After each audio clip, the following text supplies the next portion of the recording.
আসসালামু আলাইকুম, আমি রোহান শেখ। আমি এই বছর 2025 পরীক্ষা দিয়েছিলাম।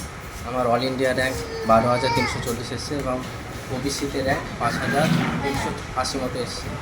তো আমি সবাইকে বলতে চাইছি যে আমার যে সফলতা আজকে দেখছি আমি, সেটার পিছনে অনেক পরিশ্রম রয়েছে।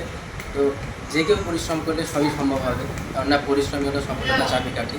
সেই জন্য তোমরা সবাই পরিশ্রম করো এবং কঠোর পরিশ্রম একমাত্র সফলতা আনতে পারে এবং ধৈর্য ধরতে হবে। যা কাজ করছো সেটার উপর ধৈর্য সবল করতে হবে, তবেই তুমি সফলতা লাভ করবে। সবাই